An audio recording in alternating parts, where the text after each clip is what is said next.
Buenas.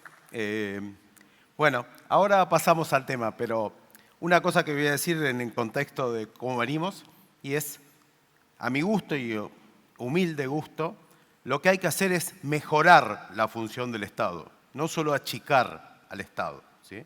Hay que trabajar para mejorar, quizás achicando, pero mejorar tiene que ser el verbo y no achicar.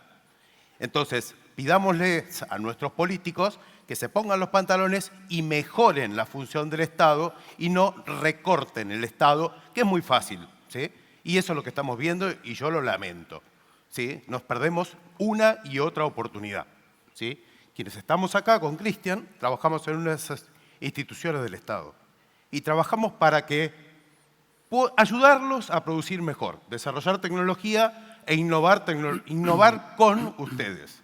Y eso para mí es esencial y es sumamente importante que de una vez por todas lo entendamos. ¡Laburen! ¿Sí? Bien.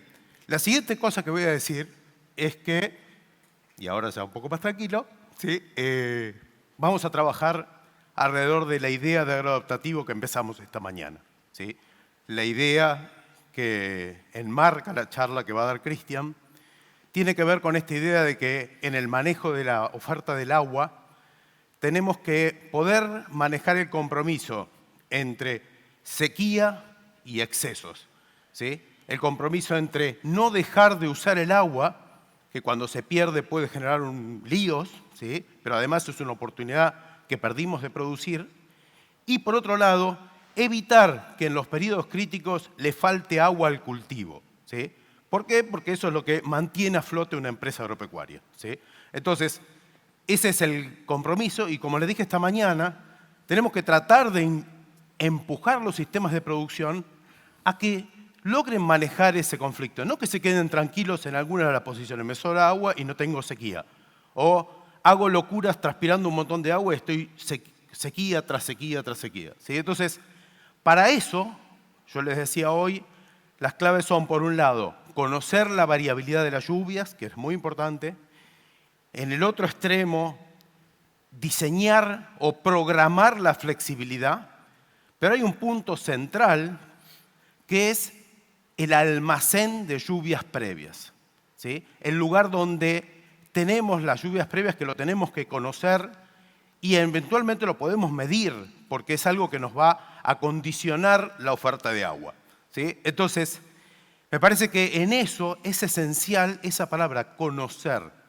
Y conocer no es solo, a veces yo comparto la idea de que hay que hacer una agricultura basada en evidencia, sí, me gusta mucho. Pero lo que hay que entender es cuál es el proceso que yo gestiono.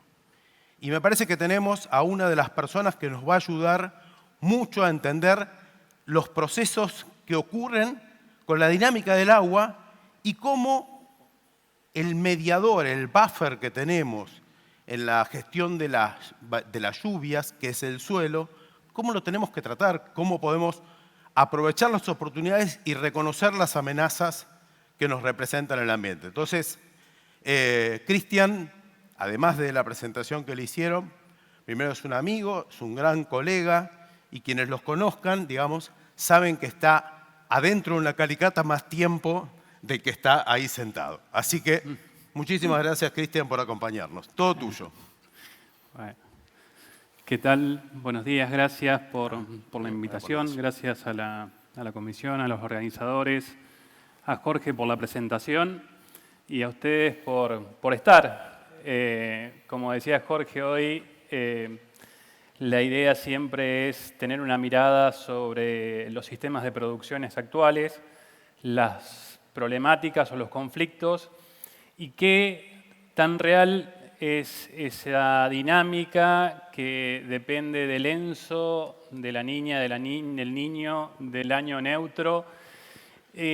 Uno por ahí trata de simplificar y esa imagen no es actual. Uno podría decir es la zona hoy de provincia de Buenos Aires que está afectada por el agua. Y yo le diría que eso es La Pampa en el 2016, con la misma problemática que hoy está transitando provincia de Buenos Aires y algunas zonas de otras provincias que tienen este tipo de conflicto donde el agua se empieza a localizar donde puede y no donde debe. Y ahí es donde empiezan, digamos, los ejes, digamos, temáticos, donde cómo hacemos para tratar de mejorar la gestión hídrica como recurso fundamental y el por qué como recurso fundamental, porque vamos a ver, digamos, en la transición de la presentación, lo que representa el agua para los cultivos, ¿no?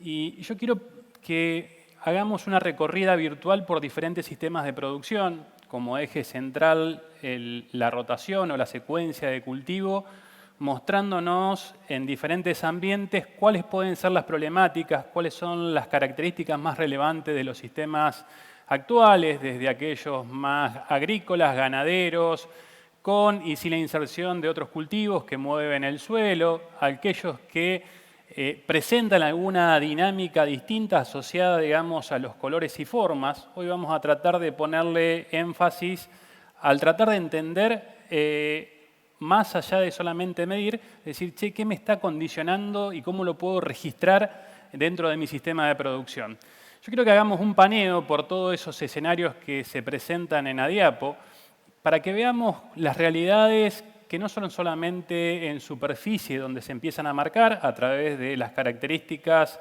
y la formación o la presencia de algún síntoma de deficiencia de nutrientes, sino también cosas que me empiezan a presentar los suelos, colores principalmente, ese pálido que aparece, esos colores, digamos, que se ven no solamente en el cultivo, sino en el suelo, pero también se ven en las raíces.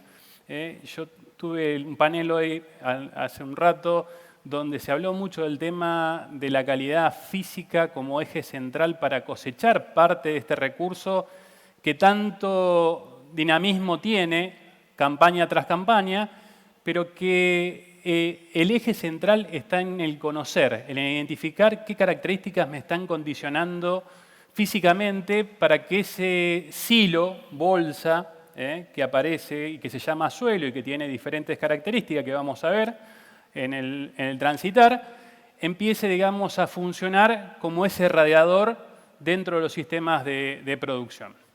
Y ahí vamos con una de las características principales que se nos plantean en estas campañas, ¿no? O sea, aparecen esos 10 días, 15 días, 20 días hoy que decían con Jorge, mirando el termómetro, mirando los 35 grados que se nos presentan en el cultivo y empiezan a presentarse colores y formas arriba en el cultivo que hacen que uno empiece a mirarlo, digamos, distinto. Es decir, che, hay una gran sequía, empiezan a aparecer colores marrones y colores verdes y eso me identifica, digamos, algunos sensores que hacen que empecemos a decir, acá está el agua, acá no está el agua, acá está la napa, acá no está la napa, acá entró bien el agua, acá no entró el agua.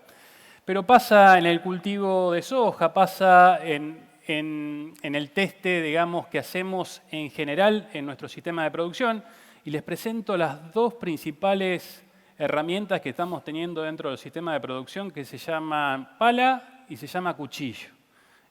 A través de esos sensores remotos, que cuando los despertamos empezamos a ver cosas interesantes, principalmente asociadas a esa bombilla que se tiene que conectar y que tiene que sacar el agua de profundidad, como nos decía Diego Rotilli hoy, y que muchas veces se encuentra con esa muralla, con diferentes tamaños de maceta, le llamamos, aún sin tener una limitante asociada tosca, tiene algo que se llama impedancia mecánica y que hace que las raíces empiecen a tomar ese contexto y que cuando empezamos a medir el rendimiento a través de las máquinas, hoy cada vez mayores cantidades de sensores, empezamos a ver ese tipo de marmoleo, esa heterogeneidad ambiental en lotes que supuestamente son una tabla.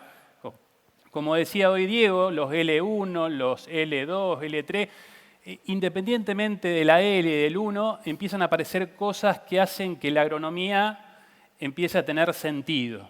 Y el sentido no es solamente poner la semilla de maíz en el lote 5, sino entender que hay que identificar características que hacen que ese comportamiento o los colores que queremos observar pertenezcan a esas 9 toneladas que decían hoy de maíz temprano, si voy a maíz temprano, si voy a maíz tardío, y que yo quiero reconocer o identificar como característica que me están condicionando ese rendimiento. Si ustedes miran ese mapa, uno podría decir, che, Cristian, hay un montón de lomas dentro de ese circuito, hay bajos que están dándole ese color verde, y yo les puedo asegurar que eso es una tabla. Ese lote es una tabla, sin embargo, ese lote presentan en determinadas campañas y en determinadas condiciones ese tipo de resultado, digamos, agronómico, asociado a una fecha de siembra, asociado a un cultivo y asociado, digamos, al manejo que le estamos dando al sistema. Entonces, la idea es transitar en estos 40 minutos que tenemos para compartir con ustedes algunas cosas que uno empieza a detectar cuando empieza a recorrer con una pala y un cuchillo diferentes tipos de sistemas productivos. Y algunos de ellos son estos. Sin salir todavía del escritorio, uno se puede identificar a través de mapas de elevación, de geoformas, digamos, que empiezan a aparecer en el sistema, mapas de geoformes, como dicen ahí, simplemente esto es altura, dinámica, lugares donde captan el agua y la almacenan y lugares donde captan el agua y son, digamos, los disparadores de esas cosas que ustedes veían en la primera foto, donde empezaban a aparecer esos charcos, esas lagunas en diferentes lugares del lote 5. Y ahí empiezan a aparecer un montón de flujos, empiezan a aparecer problemas de sales, que vamos a ver, digamos, en el transcurso de la charla, dónde están ubicados y qué características tienen y qué variabilidad nos pueden presentar dentro de un lote de producción o de una zona de producción. Como les decía hoy, lo que se discutía a la mañana es si estamos para cultivos de tempranos o tardíos, si le damos más identidad a un cultivo que a otro. Yo simplemente quiero marcarles algunas cosas. Esto es, le preguntamos al maíz qué importancia le da al agua. Y cuando miramos así en grandes escenarios productivos y diferentes ensayos y lotes de producción que se siguen, cuando miramos la correlación que tiene el cultivo de maíz con el agua, me explica más del 60%. ¿Qué quiere decir esto? Que si tengo que tener en cuenta un factor que me está limitando o que me va a condicionar la productividad o la respuesta de este cultivo, sin duda que es el agua. Si lo hablamos en otros cultivos, seguramente puede ser aún mayor. Qué sé yo, en trigo, por ejemplo, nos da el 80% de la variabilidad, nos da el agua. Con lo cual, digamos, el eje o el nutriente agronómico de mayor importancia es este. Y ustedes me dirán, che, pero este año, en esta campaña, tenemos perfiles llenos, hay napa, hay un pronóstico neutro. Y yo digo, che, ¿el agua esa estará disponible realmente para el cultivo? ¿O tendremos lo que nos está pasando en diferentes campañas, que es ese marmoleo o ese mosaico dentro de nuestros escenarios? Entonces, los quiero invitar a hacer una recorrida por diferentes indicadores, o por lo menos cómo lo estamos planteando nosotros desde ese área del escritorio, a hacer un recorrido, digamos, a domicilio dentro de ese lote 5, para tratar de entender el por qué en La Pampa, por ejemplo, la primera foto, captación, ambientes de 75% de arena, tenemos problemas de encharcamiento. Y me dirán, che, no, pero eso es Pergamino, ¿no? Es La Pampa, 75% de arena y el agua no entra, muchachos. O sea, puede ser año niña, puede ser año niño, y la variable no está en la cantidad de lluvia, sino está en cómo administro ese agua cuando la recibo en el lote 5. La otra gran variable que se nos presenta es el tema de la distribución. Si ustedes ven ahí, en los lotes nos empiezan a aparecer cosas, digamos, que pueden ser divertidas o pueden ser de esas de susto. Si hoy yo escuchaba a los chicos de maleza y decía, che, cada vez aparecen más manchones en el lote con maíz, en el lote con soja, y yo digo, ¿no será que está asociado a que el cultivo se hace más débil y la maleza se hace más fuerte, asociada al tema de los problemas de captura de agua? Una vez que el agua no entró, no pudo ingresar, se distribuyó mal, puede pasar, digamos, que si tenemos pendiente, tengamos el problema de San Luis, nos empiezan a aparecer cosas raras en el paisaje, como por ejemplo ríos nuevos. Nosotros en La Pampa todavía no nos pasa eso porque no tenemos pendiente, pero les puedo asegurar que si tuviéramos pendiente estaríamos pensando en pérdidas de suelos monstruosas. Capital productivo que se va a otro área y uno diría, bueno, es ganancia y en realidad es dolor de cabezas asociadas a los procesos que les voy a contar ahora. Una vez que el agua entró, la idea es conocer, digamos, cuál es la profundidad efectiva de raíces. Hoy hablaron de chequear los 2 metros. Y yo digo, los 2 metros pueden ser interesantes, sin duda que es un eje promedio. Hay cultivos que no llegan a más del 1,50 m y hay cultivos que pueden explorar hasta los 3,5 metros. Y uno dice cultivos anuales, no cultivos de pasturas perennes, ¿no? Pero muchas veces empiezan a aparecer este tipo de escenario, pero también aparecen estos que están acá. Y reconocer o identificar o caracterizar cómo se llaman estos tipos, o cómo se llama el que está al lado, nos puede dar, digamos, la capacidad productiva si va a ser para una siembra bien ofensiva o va a ser una siembra bien defensiva. Yo mirando este tipo de síntomas que aparecen en el perfil, puedo identificar que voy a tener una maceta corta. No sé si me siguen ahí. O sea, esto que está ahí abajo es agua que se localizó a una determinada profundidad y que uno diría, pero tenés tosca. No es tosca. Son suelos, digamos, que tienen mucha variación textural y que a su vez hay un componente importante que vamos a trabajar ahora, que es esto, que está asociado a la napa, que sin duda, digamos, está trayendo sus problemas asociados, digamos, a algo que se llama sales. Una vez que uno identifica esas características, disculpen, se me fue, una vez que uno identifica esas características, en realidad queríamos llegar siempre a estos resultados, o sea, tener la mayor eficiencia por cada milímetro usado. Queremos cosechar más de 17, 20 kilos de grano por cada milímetro que nos da la naturaleza. Ahora, ¿estamos preparados para eso o estamos preparados para cosechar lo que dice ahí al costado? O sea, ese aumento de producción, hoy día 4 kilos por milímetro, puede parecer mucho, puede parecer nada.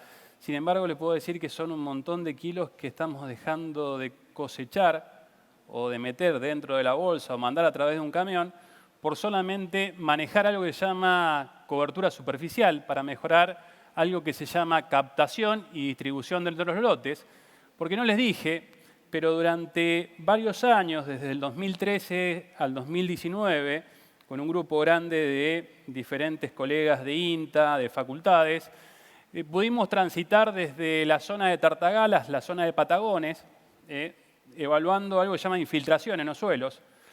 Y lo que pudimos reconocer o identificar o medir, como decía Jorge hoy, es que de los cada 100 milímetros que la naturaleza nos ofrece, en promedio en los suelos argentinos entra el 60%. O sea que cuando uno dice llueven 800 milímetros en la zona mía, en realidad debería en promedio imputarle un 60% de eficiencia. Y si no, sáquenlo, digamos, asociados a un cultivo de maíz. Un cultivo de maíz debería estar en más de 17 kilos, 20 kilos de grano por cada milímetro usado, y uno lo impone en un ambiente de 1000 milímetros y diga, tengo que estar sacando 17, 18.000 kilos.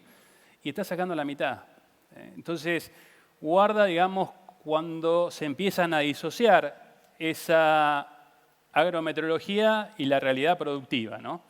Eso se llama, digamos, suelo, se llama silo, y es lo que hoy le vamos a tratar de contar en esta transición, y que esté bien acompañada no solamente por el agua que está recibiendo a través de las precipitaciones, sino también el agua esa que está fluyendo desde abajo, que muchas veces le ponemos diferentes nombres, capa freática, nivel freático, pero que en definitiva muchas veces nos da la posibilidad de estabilizar rendimiento y en otras veces nos empieza a traer dolores de cabeza porque depende de la campaña, hay años que se comporta excelente y que ese cultivo puede sacarla, puede utilizarla, y hay otros años que está tan profunda que empieza a desconectar y empieza a generar algún apilamiento de sales, que pueden ser muy solubles o poco solubles, vamos a adelantarnos un poquito, y que hacen que el cultivo lo empiece a censar, digamos, como macetas cortas o como limitantes, digamos, productivas.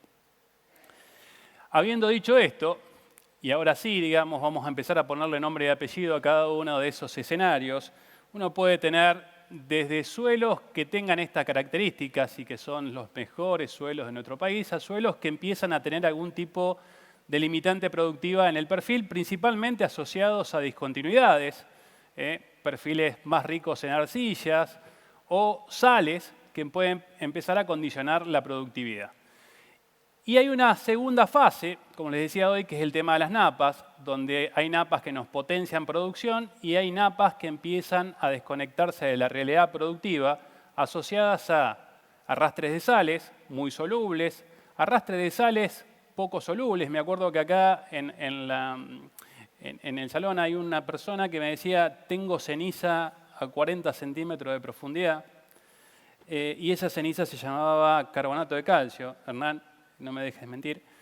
Esas cenizas que aparecían a 40, 50 centímetros y que parecían cenizas, y es la realidad, digamos, cuando aparece un listón blanco, como el que aparece en la calicata, esa que está a la izquierda, uno diría, che, eso es ceniza. No, eso es carbonato de calcio, digamos, que fue inducido o fue originado por eso que le llamamos napa freática, capa freática, origen freatogénico, y que se depositó asociado, digamos, al ritmo que le impuso esa napa, y que lo que nos hace en años donde el agua es escasa, nos funciona como maceta. En años donde llueve mucho, sigue siendo la maceta que nos encharca con facilidad.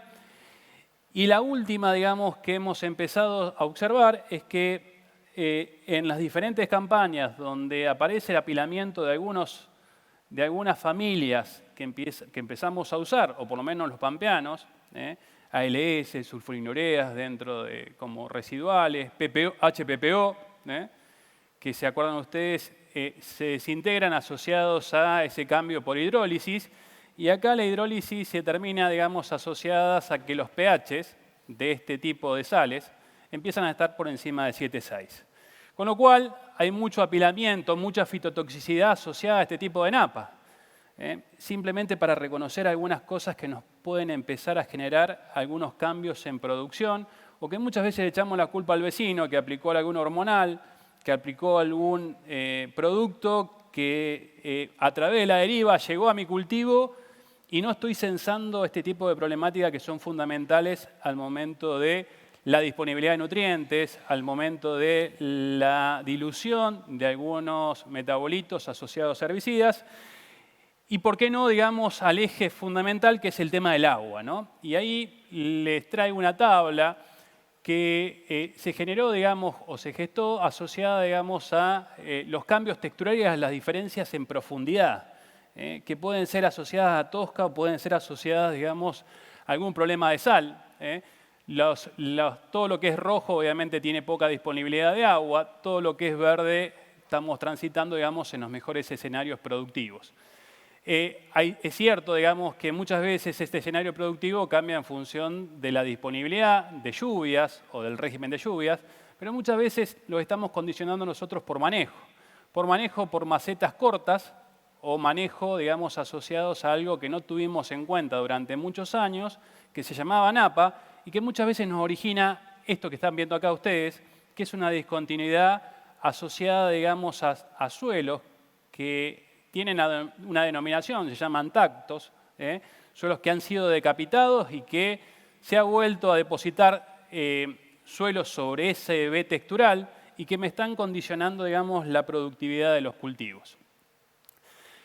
Pero volviendo un poco, digamos, al origen de esa variable que les mostraba la foto y les decía captación y distribución, yo quiero que reconozcamos por ahí algunas cosas que son de fácil identificación y que nos pueden decir muchas cosas.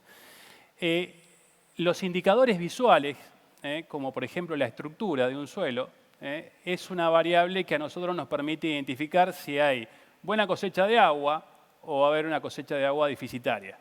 Entre estos colores y estas formas, y este color y esta forma, estos son los de 60% de captación de agua, muchachos. O sea, si yo me parezco a estos dos, les diría que la mayoría de los suelos nuestros de la Argentina están en estas condiciones. Ya esta condición se ve en situaciones muy extremas y estos están quedando pocos relictos, digamos, donde las cosechas de agua son suelos que pueden administrar más de 150, 180 milímetros por hora. cuando estos suelos no entran ni 30 milímetros la hora. O sea, eso es la realidad que nos toca convivir hoy en los sistemas productivos y en los cuales estamos discutiendo primero si es maíz temprano o es maíz tardío. Yo diría que hay un poquito, algunas cosas para tratar de entender antes de eso, digamos. Principalmente les muestro fotos, diferentes cosas que empiezan a aparecer debajo de nuestros suelos, que se llaman estructuras y que están acompañadas de colores asociados a los niveles de materia orgánica. Y fíjense en que casi el 60% de nuestros suelos en el país están bajo estas condiciones, muchachos. Eso es una. La otra es que esas realidades nos empiezan a marcar un deterioro importante en el tamaño, en la cantidad de granos y por lo tanto en la densidad que vamos a usar para darle estabilidad a este cultivo. Y que por eso es importante determinar no solamente la capacidad que tiene de gestión de agua, sino que también asociada a la gestión de agua va a venir la gestión de nutrientes. Todas estas variables que estamos nombrando acá van a hacer que algo que se llama mineralización de los suelos, de entrega de nutrientes asociados a ese carbono, a esa materia orgánica que aparece en el sistema, sea más constante y por lo tanto los sistemas de producción los van a recibir con otro cierto grado de producción y estabilidad. Habiendo dicho esto, vamos a ponerle número. Estos son una nube de puntos. Che, ¿qué me está presentando este que está acá? Y en realidad son dos variables que usamos mucho nosotros en nuestro grupo. Una es la disponibilidad de fósforo y por otro lado este índice que está asociado, digamos, a la materia orgánica y a la textura de ese suelo. ¿Por qué usamos este índice? Porque nosotros tenemos en La Pampa suelos que tienen 9% de materia orgánica, y escucharon bien, 9% de materia orgánica, y suelos que tienen 0,4% de materia orgánica. Y estamos comparando manejo en ese tipo de sistemas, y por lo tanto tenemos que tratar de ver cuál es el factor que hace que esa materia orgánica sea mayor o menor, y por eso lo dividimos por la textura, para tratar de identificar y ponerlos, digamos, en un gráfico sencillo, XY, y al cual le empezamos a poner algunos umbrales. Por ejemplo, en el caso de... Uy, aparecieron fotos distintas. Suele pasar. En este umbral, todo lo que está por encima de 6 es muy bueno. Todo lo que está por debajo de 6, en general, empieza a tener este tipo de comportamiento. Y por eso la palita ahí es importante. La volvemos a traer, digamos, para darle dimensión a los procesos. Y la otra cosa que estamos tratando de trazar es decir, che, estamos necesitando alrededor de un 20 ppm de fósforo para que los sistemas sean medianamente sustentables. Acá, si uno mira esta tablita, divide 4 ejes fundamentales. Poca materia orgánica, poco fósforo. Mucha materia orgánica, poco fósforo. Esto lo resuelvo a la mañana. Esta sería la situación ideal y esta sería la situación donde tenemos que empezarle a prestar atención a las rotaciones y por eso el maíz acá es fundamental como gramínea, el trigo es fundamental como gramínea y donde nos van a permitir empezar a tener mayor disponibilidad de este nutriente que muchas veces ese umbral que nos trazan de 12, 15, 16 partes por millón depende más de los componentes de cómo está la estructura de ese suelo. Porque les cuento, este suelo tiene 48 partes por millón de fósforo y le ponemos fósforo y responde. Entonces, esas características hacen que uno empiece a tomar dimensiones de las problemáticas que estamos teniendo en los suelos y que pueden ser, digamos, tan abrupta como esa raíz que aparece ahí y que nos está condicionando a que, por más que tengamos 2 metros de perfil y todo el agua disponible, supuestamente, para ese cultivo de maíz, termine, digamos, en una maceta condicionada por ese régimen hídrico y que no está respondiendo en gran parte a los que son los factores, digamos, de esa nutrición que estamos haciendo. Y les cuento, digamos, que estamos mirando otras variables. Esto es un lote de producción donde estamos mirando otro factor que es esto dimensionado, digamos, a través de mediciones. Esto es resistencia mecánica en función de la profundidad, para ver los problemas de compactación.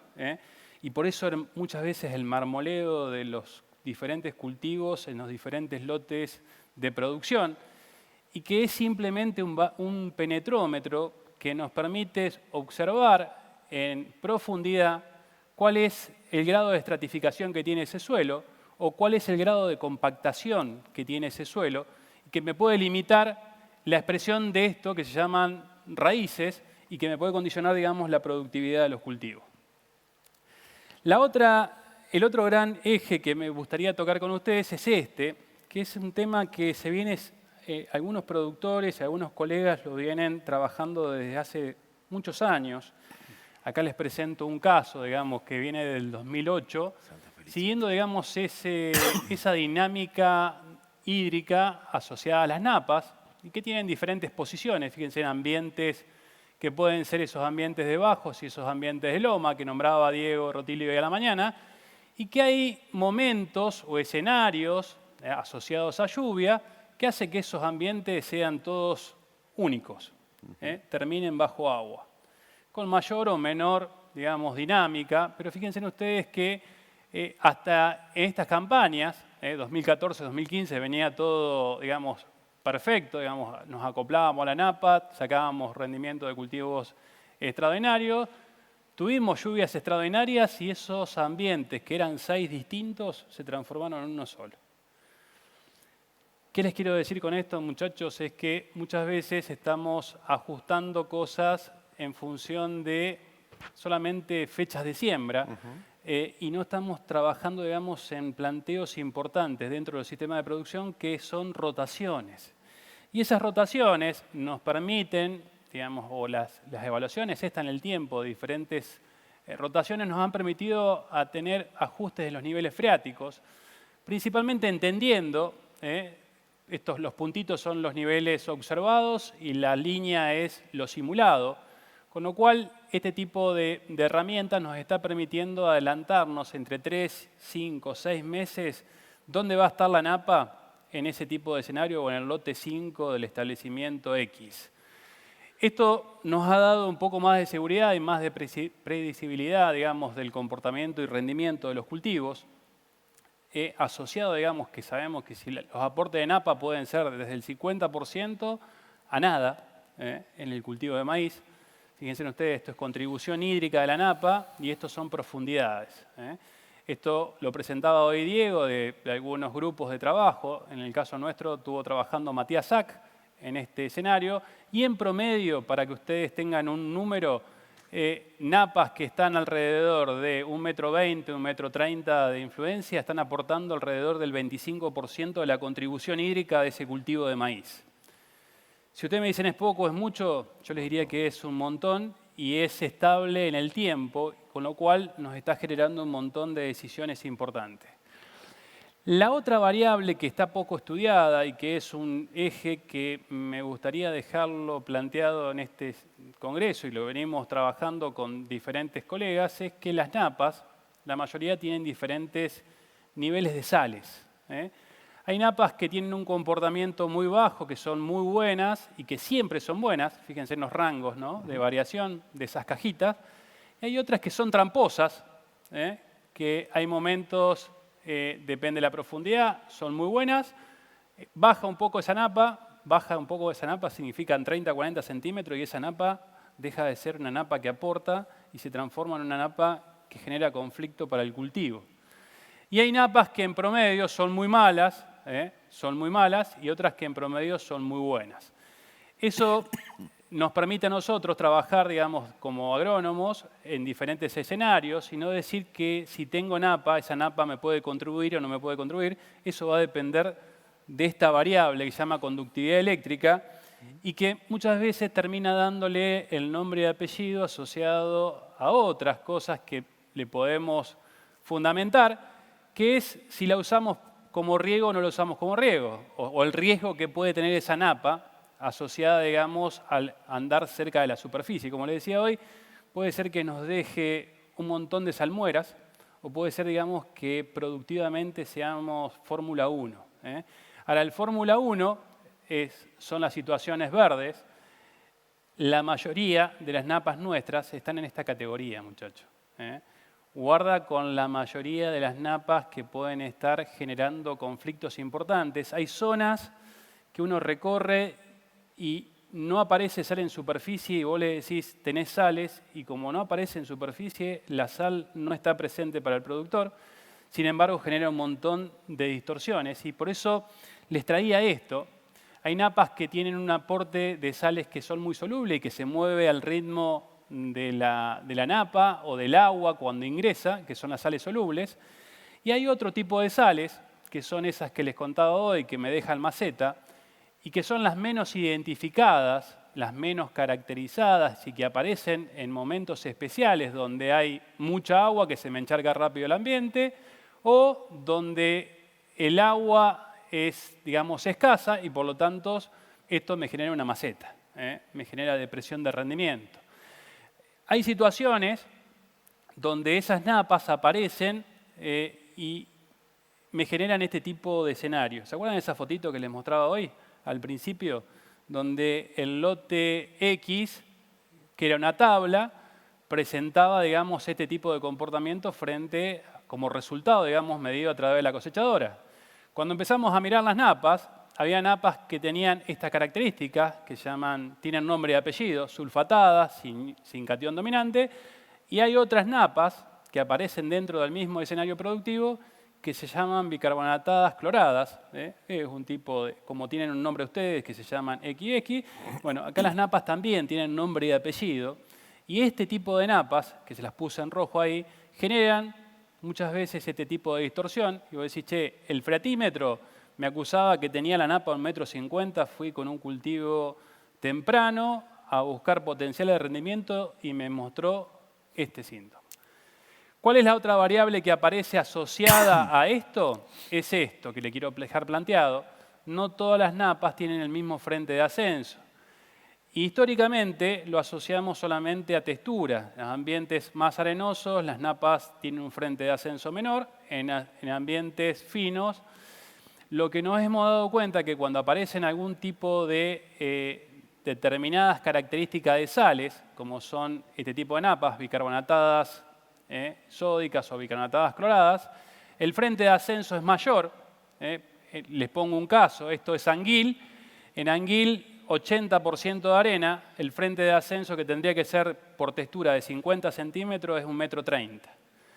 Con lo cual, hay cosas que la naturaleza te sorprende, y esos 50 centímetros pasaron a ser 1,30 m, con lo cual los riesgos de acoplamiento o el riesgo de encharcamiento pasa a ser una variable fundamental de entender si las napas esas pueden ascender 50 o pueden ascender 1 metro. ¿Por qué? Porque hoy, por ejemplo, en la zona nuestra, las napas están a 1,20 m.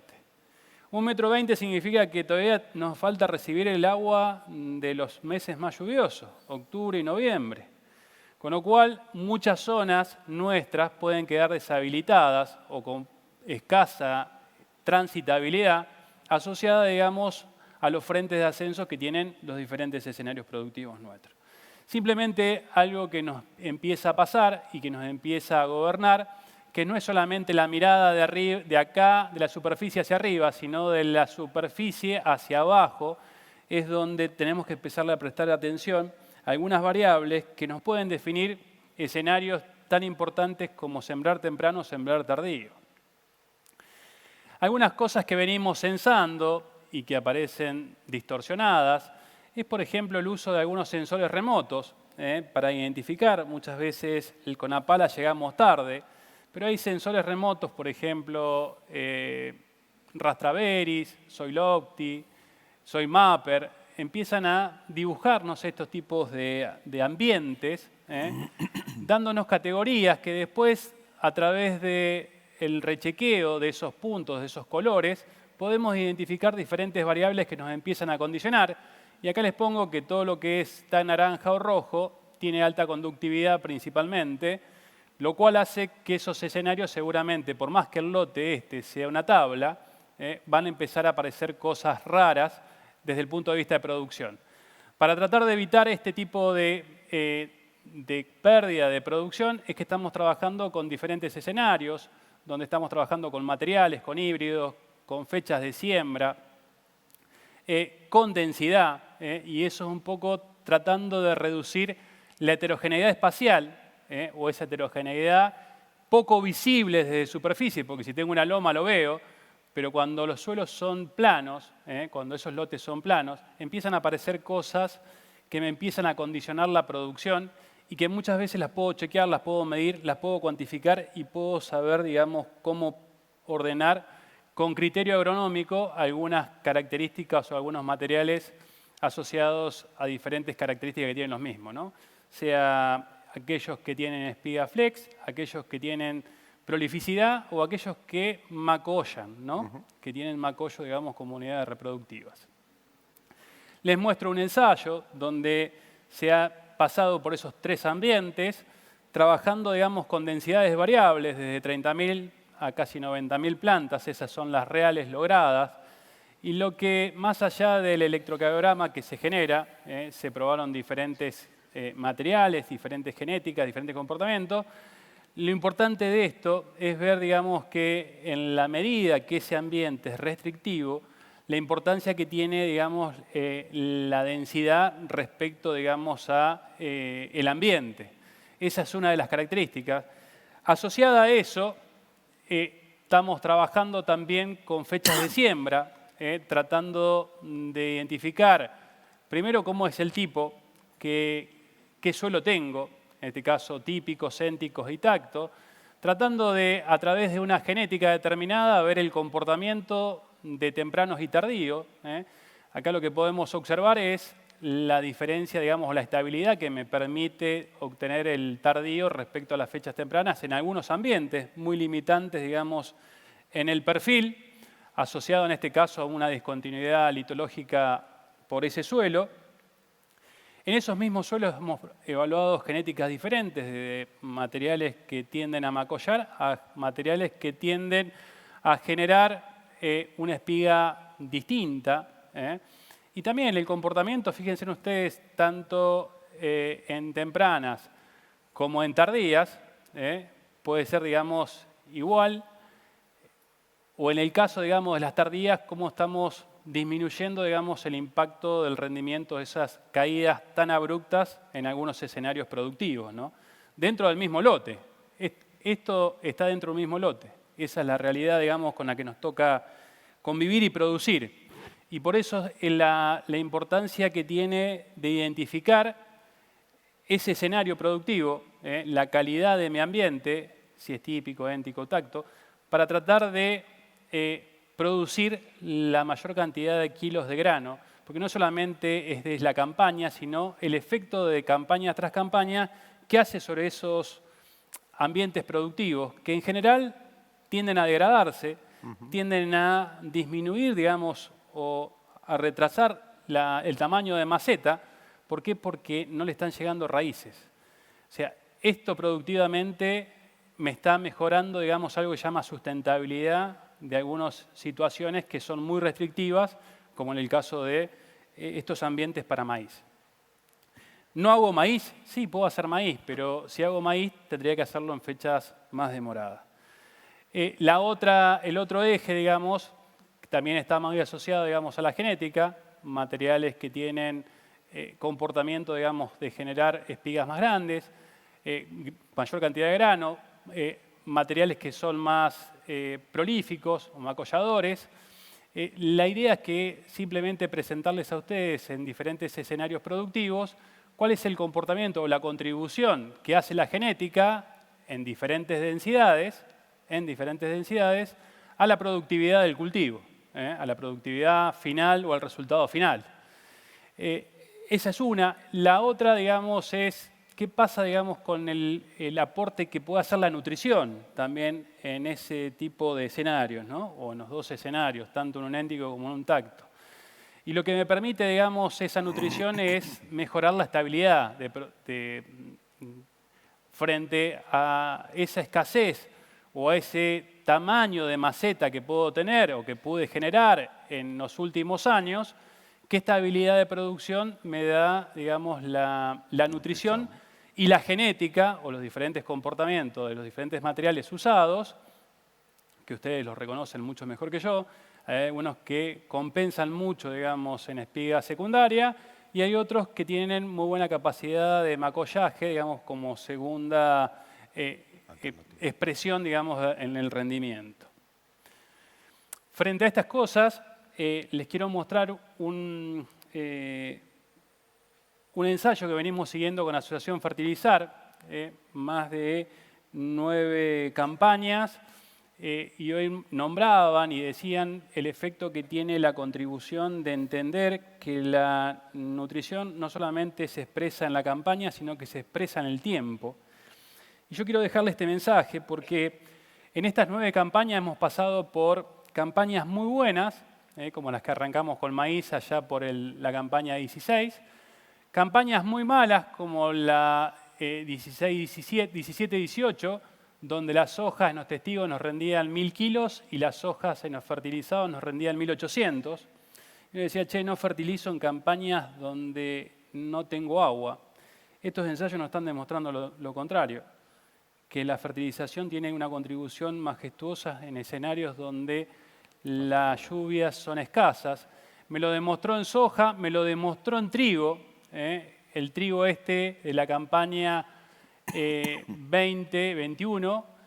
Este trigo sufrió, me rindió 3000 kilos el fertilizado y me rindió 1700 kilos el no fertilizado. La campaña siguiente fuimos de trigo a trigo y en el testigo me rindió 3000 kilos y en el fertilizado me rindió 5000 y pico de kilos. Y estoy en una zona donde me llueven 650 milímetros promedio, muchachos. 650 milímetros promedio. ¿Qué le está haciendo la nutrición en el tiempo? Y le está haciendo esto, le está aportando esto. Fíjense en lo que son los tamaños de plantas, fíjense en lo que son los tamaños de raíces. ¿Qué es eso en el tiempo?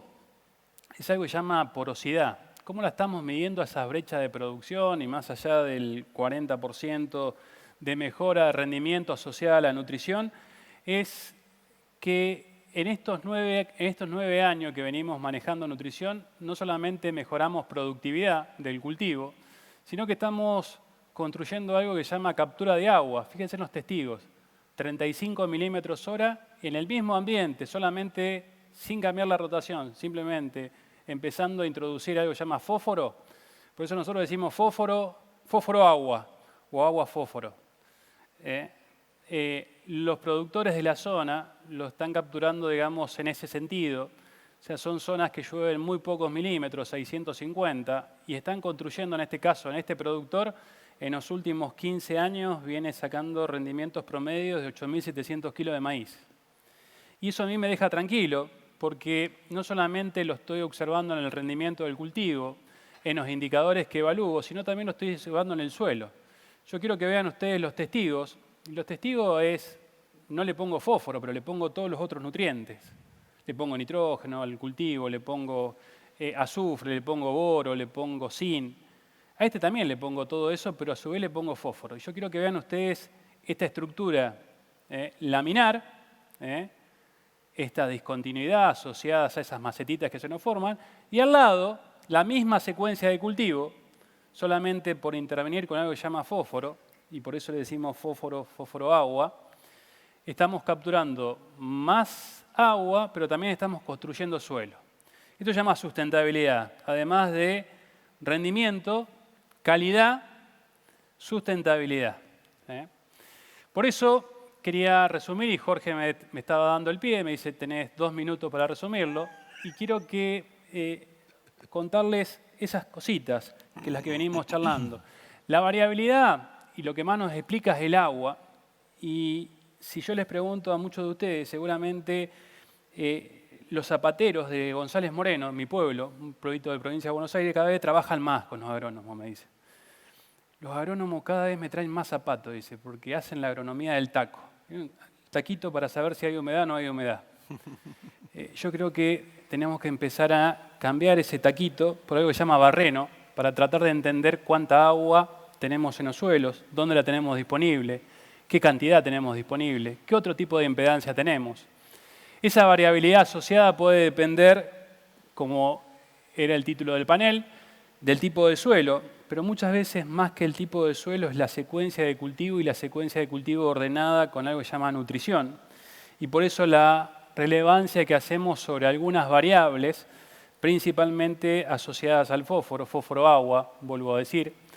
Y la otra variable que más nos está generando incertidumbre, y ustedes me dirán, che, pero si las napas tan claras que aportan, y yo le diría que empecemos a chequear algunos valores o algunas napas almueras, como les decimos en la zona, donde hay napas tramposas que nos están dejando cosas sin darnos cuenta.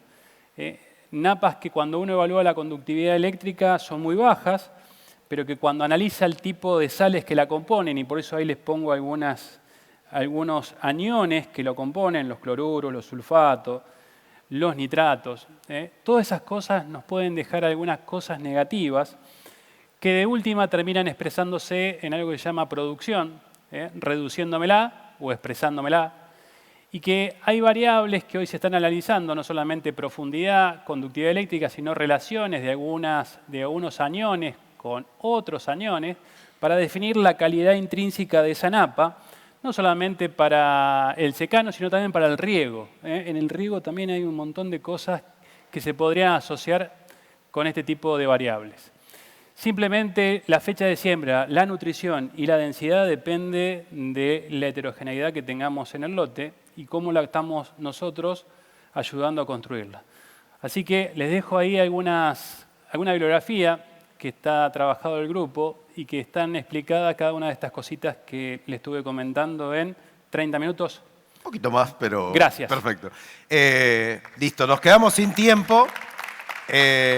Solo voy a cerrar, gracias Cristian, diciéndoles que, fíjense que en lo que presentó Cristian, había ambientes que tenían una exposición grande para reducir rendimientos, los taptos o algún ambiente donde no infiltra el agua y todo. Pero es interesante que visualicen o exploren la idea de que en esos ambientes hay dos temas de los que habló Cristian, que era la captación y esta cuestión de la napa que se acerca, ¿sí? Por un lado, tenemos herramientas para manejar ese riesgo de sequía que yo les decía hoy, que es la fecha de siembra, un ajuste de la densidad y todo. Pero tanto para alejar napa o mantenerla sin que genere daños, como para mejorar esa infiltración de lo que nos hablaba Cristian, lo que necesitamos es productividad de cultivos. Y ahí entra muy claramente la nutrición, pero entra también la secuencia, cómo nos acomodamos. Con la fecha de siembra, como Cristian de alguna manera resaltó, podemos reducir algunos de los efectos, podemos hacer alguna cosa con el de la sequía.